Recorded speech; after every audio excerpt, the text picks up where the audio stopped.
میرے بھائی، سرکار غریب نواز عطائے رسول ہند الولی اجمیر شریف میں آرام کر رہے ہیں. کہاں پر بولو؟ ذرا زور سے بولو. یہ اس زمانے میں جب سرکار غریب نواز تشریف لائے تو یہ اجمیر کی زمین، اس کے اطراف و اکناف کے علاقے انتہائی شدت بھرے لوگوں کے تھے، انتہائی شدت. اور اتنی شدت پسندی وہاں پر تھی کہ حضرت غریب نواز کو وہ لوگ اپنے علاقے میں انٹری بھی ہونے نہیں دے رہے تھے، انٹر بھی ہونے نہیں دے رہے تھے، انٹری لینے نہیں دے رہے تھے.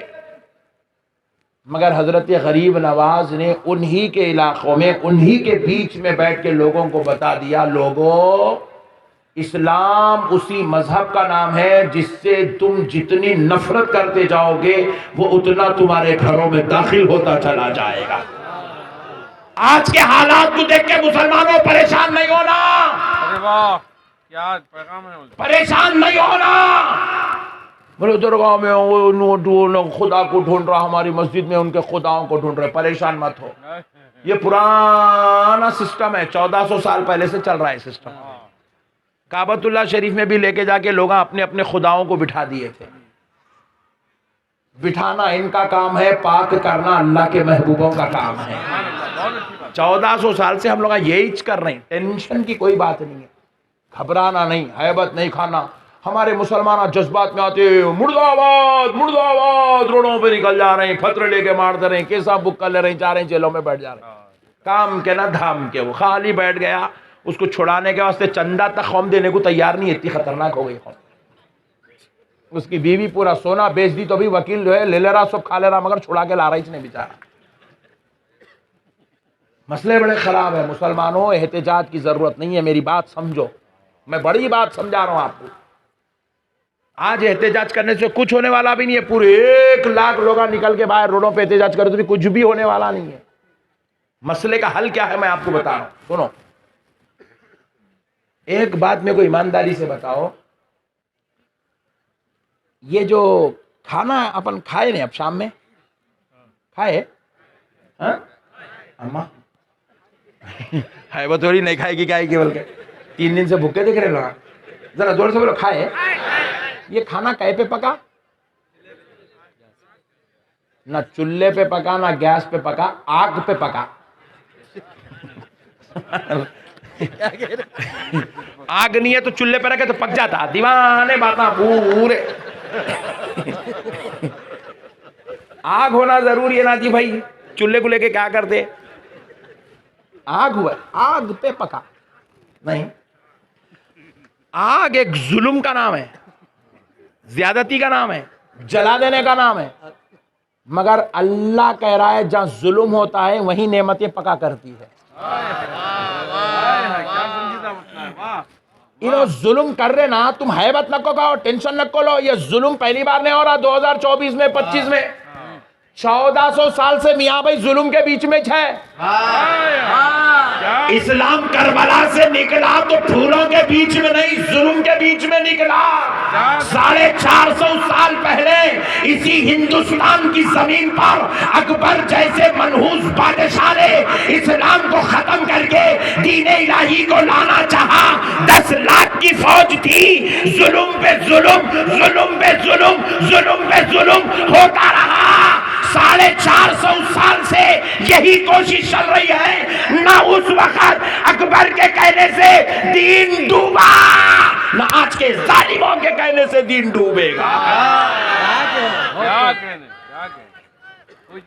اور سنو، اکبر کے پاس 10 لاکھ کی فوج تھی. تاریخ پڑھو، 10 لاکھ کی فوج تھی. 10 لاکھ کی کتنی؟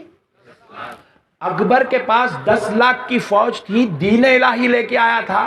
اللہ اس کے ظلم کو ختم کرنے کے لیے کوئی 5 لاکھ کی فوج کو پیدا نہیں کیا. اللہ اس کے ظلم کو ختم کرنے کے لیے کوئی 1000 کی بھی فوج کو پیدا نہیں کیا. خالی اپنے ایک محبوب کو پیدا کیا. نقشبندیہ سلسلے کے امام، میرے غوث اعظم کا فیضان حضرت سیدنا شیخ احمد سرہندی مجدد الفیضانی کو پیدا کیا. اور مجدد الف ثانی اکبر کے ظلم کی دھچیاں اڑانے گئے. مسلمانوں کان کھول کے سنو، تلوار لے کے نہیں گئے، بم لے کے نہیں گئے، بلڈوزر لے کے نہیں گئے، تلوار لے کے نہیں گئے. ارے ننگے بدن پہ خالی ٹاٹ کا پہون کا لباس پہن کے گئے. اکبر کا ایسا مقابلہ کیے، ایسے علم سے مقابلہ کیے کہ حضرت مجدد الف ثانی کے ظاہری و باطنی علم کے سامنے اکبر کے درباری علماء ذلیل و خوار ہوتے چلے گئے.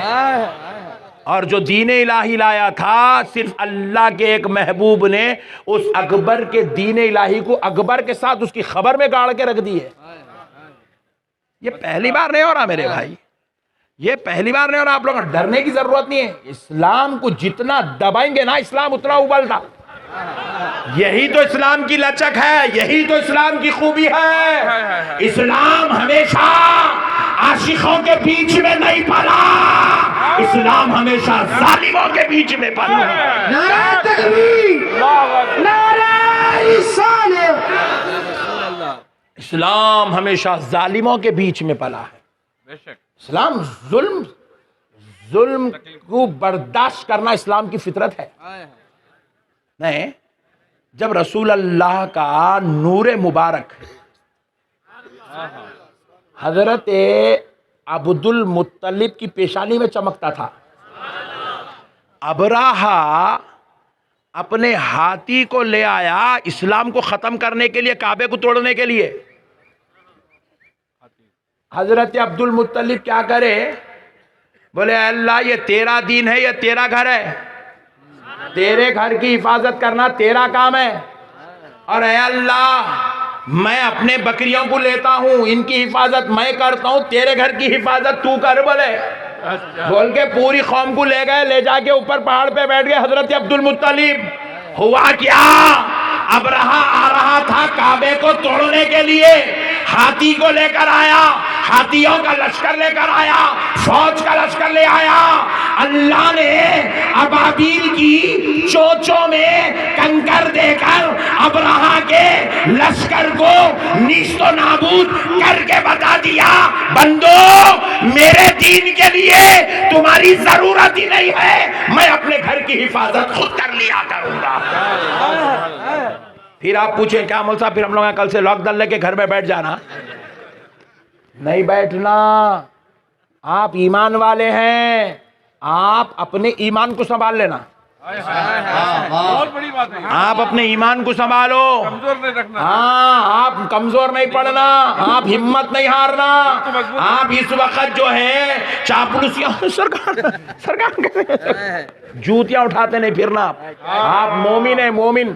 آپ کسی کے غلام مت بنو، آپ آمنہ کے لال کے غلام ہیں. آپ کسی کے در کے بھکاری مت بنو، آپ کے لیے اللہ نے حضرت غریب نواز کا در بنا کے رکھا ہوا. سبحان اللہ.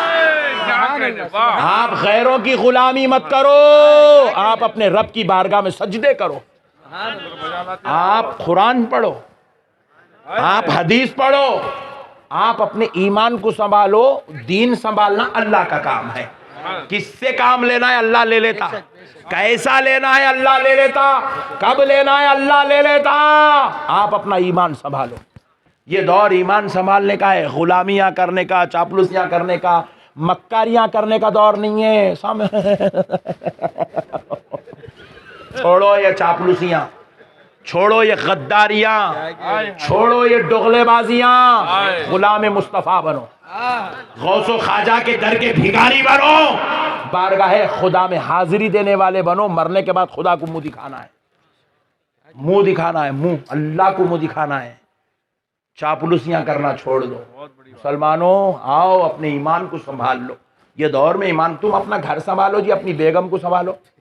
ایسے وہ 4 بچوں کو اچھے گھر میں شادیاں کر کے دیو، بچوں کو اچھا پڑھاؤ، دیندار بناؤ، نمازی بناؤ. اتنا تو قابل بناؤ کہ کم سے کم اس کو فرائض دین کیا ہے وہ تو معلوم ہونا کم سے کم. میرے دوستو اللہ کا واسطہ سمجھو دین کو. آپ کو ٹینشن لینے کی ضرورت ہی نہیں ہے جی. یزید جو ہے 3 سال تک مکے پہ مدینے پہ حکومت کر کے اسلام کے ناک کے بال کو دھکا نہیں پہنچا سکا. مکے مدینے پہ راج کر کے انہیں کچھ بھی نہیں بگاڑ سکا. جو یہاں 5 سال کے لیے راج کرے انہیں کیا بگاڑ سکتا جی؟ نعرہ تکبیر، نعرہ رسالت، خواجہ کا ہندوستان، خواجہ کا ہندوستان، نعرہ حیدری. میرے پیارے بھائیو، اللہ کا واسطہ دین کو سمجھو، جذبات میں نہیں آنا، ہلڑ بازی نہیں کرنا. جس کا جو کام ہے ان کو وہ کام کرنے دو. بس آپ کیا کرو؟ اچھے مسلمان بنو، روزانہ نماز پڑھو. ہم ان کو بول رہے ہیں ہماری مسجد کہیں کھود رہے، انہیں پوچھ رہا تو جاتا ہی چلا نہ رہے ہولے، تو ہمیشہ سوتے پڑے ہوا رہتا، تیرے کو طہارت ہی نصیب نہیں ہے، تیرے کو فجر نصیب نہیں ہے، تو اس لیے میں خود کے دار بول رہا ہوں. آپ جاؤ مسجدوں کو آباد کرو. تم مسلمان ہو، مسلمان رسول اللہ کی امت ہو. تمہارے نبی نے سب سے بڑی نعمت اللہ کے پاس سے تمہارے لیے جو لے کر آئی ہے، اللہ کی قسم اس نعمت کا نام نماز ہے. نماز کی پابندی کرو. مسلمان ہو، شرم نہیں آتی؟ اوندھے چتے ناپاک سوتے پڑے ہو فجر کے وقت میں، شرم نہیں آتی؟ عشاء کے وقت گھر میں رہتے ہو، جورو بچوں کو لے کے ننگے ننگے ناچ گانے ٹی ویوں پہ فیس بک پہ دیکھتے پڑے ہوئے ہو، مسجد کو نہیں جاتی؟ شرم نہیں آتی؟ اللہ کا واسطہ مسلمان ہو، نماز پڑھو. کاروبار پہ ہو نماز پڑھو، تجارت میں ہو نماز پڑھو، ملازمت پہ ہو نماز پڑھو. مسجدوں کو آباد کرو. مسلمانوں اپنی آخرت کی فکر کرو. یہاں پہ بولو یا رسول اللہ، یا رسول اللہ، یا رسول اللہ. مرے بعد کیا منہ دکھاتے حضور کو؟ یہ دکھاتے نماز نہیں پڑھا، شراب پی کے آیا، سو زنا کر کے آیا تھا، یا چوری کر کے آیا، ماں باپ کو ستا کے آیا، بیوی کو مار کے آیا، سسرال کو لوٹ کے آیا. یہ منحوس چہرہ دکھاتے حضور کو. اس لائق تو بنو کم سے کم خبر میں حضور کی آمد ہو جائے تو ہم چہرہ دکھانے کے لائق تو رہیں. سرکار یہ داڑیاں کاٹے ہوئے، یہ سگریٹاں پیتے سو، یہ گٹکے کھاتے سو، کھا کھا کھا کے پورے دانتاں سڑ گئے، مسوڑے سڑ گئے، وہ چہرہ لے کے جا کے حضور کو دکھاتے خبر میں. کینسر ہو رہا، کینسر ہو کے مر رہی مسلمان. کئی کا کینسر ہوا؟ رے بھائی تیرے کو گٹکے کھایا، کیا ہوا؟ کلہ پورا سڑ گیا، زبان سڑ گئی. یہ منحوس چہرہ دکھاتے حضور کو مرنے کے بعد. اچھے مسلمان بنو یار، نمازی بنو، طہارت والے بنو، وضو سے رہنے والے بنو، ذکر اذکار کرنے والے بنو. رجب جیسا مقدس مہینہ، یہ اللہ کا مہینہ ہے، اللہ کا مہینہ ہے، اللہ کا مہینہ ہے. ہر مہینے میں ہر نعمت ملتی، رجب میں اللہ ملتا. یہ مہینہ اللہ کو پانے کا مہینہ ہے، قرب الہی کو پانے کا مہینہ ہے، معرفت الہی کو پانے کا مہینہ ہے، عرفان خداوندی کے حصول کا مہینہ ہے.